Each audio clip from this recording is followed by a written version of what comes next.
What is the most memorable moment you shared with a stranger who you never saw again?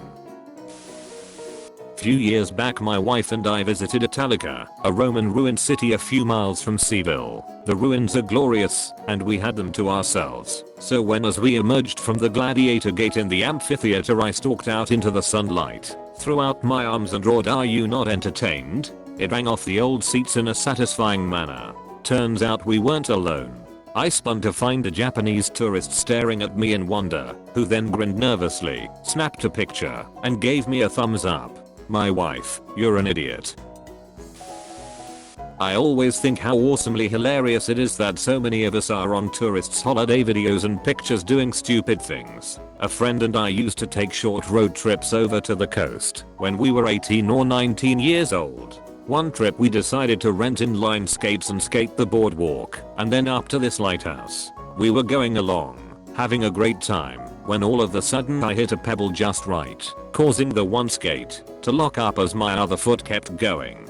Trying to save myself, I wrenched around causing my knee to scrap along the cement. I managed to stand back up, but by this point there was too much momentum and no balance. Both my feet went up in the air in a classic pratfall, and I landed with a thud on my back. My friend was in hysterics at this point. She was laughing so hard she had to squat down so she wouldn't fall, and was of no help to me. I gingerly sat up, surveying my bleeding knee and elbows, yelling some choice words at my friend, and looked up to see a whole group of Japanese tourists stopped nearby and filming me in all my messed up glory. Seeing me notice them, they promptly stopped filming and walked on. Somewhere I was once the star on some tourist video/pictures as the stupid American girl we once saw on vacation. Years ago, I was at the bus stop super early one morning. It was really cold as well. Anyway, there was a guy that I used to see every time I would get the 7 AM bus. Looked like a builder. He always got off near one of the large building sites by the university. We were on nodding terms. One morning, there was a fireball/disintegrating meteor. We both saw it. He turned to me and said with a super serious face, "You know our souls are forever linked now." We went back to nodding terms, and I never saw him after I quit early morning classes. I guess because I remember it. He was kinda right and he is still trolling me. In the afterlife he is going to greet you and say hello soul brother. I was on a long late night bus ride. It was express, so it made very few stops. The bus had maybe 10 people on it in total. Halfway through the trip it made a stop at a small town station, so people could grab a snack or use a public restroom and maybe stretch their legs. I went up to the counter to buy what at that point was my dinner, even though it was after 10 PM, and when the cashier rang it up I passed a $50 bill to her, and she told me that she couldn't make change. Defeated I went back to my seat on the bus. As everyone piled on and the bus drove away, a lovely middle-aged lady walked up from her seat near the back and politely asked if I minded if she sat with me. I told her she was more than welcome. She sits and proceeds to unpack a small lunch bag. She then split the entirety of her meal with me. She said she had been waiting for the washroom to clear out and had overheard what happened. She said, "I've gone hungry in my life and it sucks. I wouldn't wish it on anyone, so you can share with me." When we were done I jokingly asked if she could break a $50, and we had a good laugh. She stuck with me for the remainder of the trip and was a very interesting lady besides being incredibly generous. I hope she is well. This is so simple and yet so kind. It's a nice reminder that even the smallest acts of kindness can have a big impact on someone. I'm a type 1 diabetic. I was on a cruise ship with my family, and sometimes I would be stopped on my way out of the ship. Because of my insulin pump, it can't go through an X-ray scanner. I was stopped at one point with this other guy, who jokingly asked me, "What are you in for?" I said insulin pump. He said no way, and took out his pump. We laughed and shared diagnosis stories. The next day, he came up to me in the buffet, thanking goodness he found me. His pump wasn't waterproof, and he jumped into a pool and forgot to bring insulin vials that could fit into a manual pen. I was able to give him insulin, and we got some coffee together. Never traded contact info, and never saw him again. He was a cool dude. Dia besties.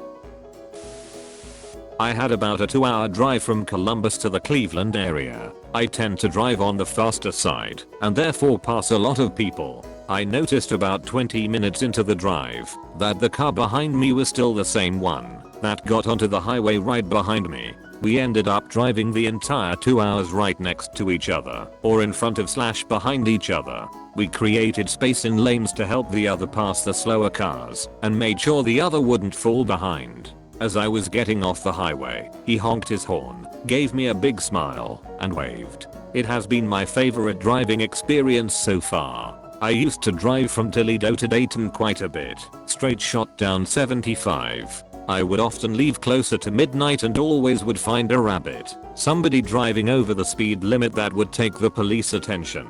A couple of times I found people that were riding along with me. We would share the burden of speeding, switching what car would be up front every 20 miles or so. Never knew any of them, but the shared understanding was very comforting. It was always sad when one of us took off on an exit. Felt like I was leaving a friend behind. Was on the bus home, and this girl sitting next to me was making paper cranes. Before I got off the bus she stopped me and gave me the crane she was working on and smiled at me. I still have it and I think about it a lot. Edit. Oh gosh, I didn't expect everyone to be waiting on me to open up the crane to see if there's a number inside. I carefully unfolded it and I didn't see a number unfortunately. Would have made for a cute story though. One time I was on the bus going to a college class and I felt a tap. I looked up from my phone and this guy was sitting across from me showing me a notebook. He had been drawing a sketch of me during the bus ride. When we got off I asked him if I could take a picture of it. I have it somewhere, I think I posted it to Instagram at the time. I remember he barely said a word. He seemed very shy and I thought it was cool that he showed me the drawing. I like to imagine the possibility that he had to work up the courage to show me just because of how shy he seemed, since he said pretty much nothing. Just kinda nodded when I asked if I could take a picture. I was at this event in a nearby provincial park that offered a shuttle service in and out of the park. They got more interest than bargained for I guess, and people ended up having to wait about 2 hours for a ride out of the park. This made some people very angry at these poor rangers, who were obviously just kids in their summer jobs. This big dude was just screaming at this young looking girl, just going at her about doing something productive. Poor girl was in tears, just apologizing over and over again and trying to get to her co-workers, but he wasn't letting her pass. This ticked me the frick off, so I yelled, "What the frick is she supposed to do?" And this older lady a few people down joined in with me to pretty much shame the dude back to his family. Of course when the buses finally came he sat his fat but down on one of the priority seats despite there being a woman with a walker almost falling down right beside him. Old lady from before swoops in and manages to kick him off and sat the woman down. I was on an eastbound train from Colorado 2 days before Christmas. There was some kind of incident in another car around 11 o'clock that night. A dude got wasted and started threatening other passengers, and we had to make a stop so that the local police could come and collect him. After the delay, the conductor came over the speakers and announced that if anyone was feeling upset or shaken by the incident, one of the passengers had offered to play his guitar in the snack car and anyone who was awake was welcome to come down and join in for a sing-along. I'm always down for weird train activities, so I decided to grab my harmonica from my bag and head down. There were about 15 of us in the car, ranging in age from 16 to mid-70s, and from all over the country. We sang every song we could think of that even kind of referenced a train. We were somewhere in rural Nebraska at that point and nobody had cell service to look up lyrics, so at times I was pretty sure that we were making up more of the words than we actually remembered. The conductor came through after a while and offered to play a few songs, so the guy with the guitar handed it off and pulled out a mandolin, and my harmonica got passed around the group while one guy drummed along on his backpack.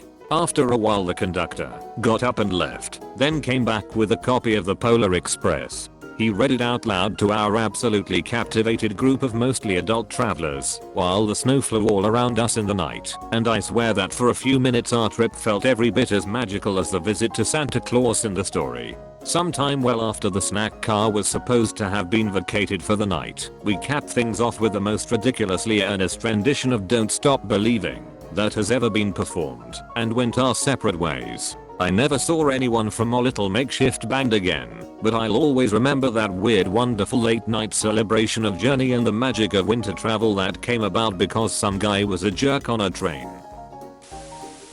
Thanks for watching. If you enjoyed this video, please consider leaving a like and subscribing for more videos like this. Don't forget to leave your stories in the comments below.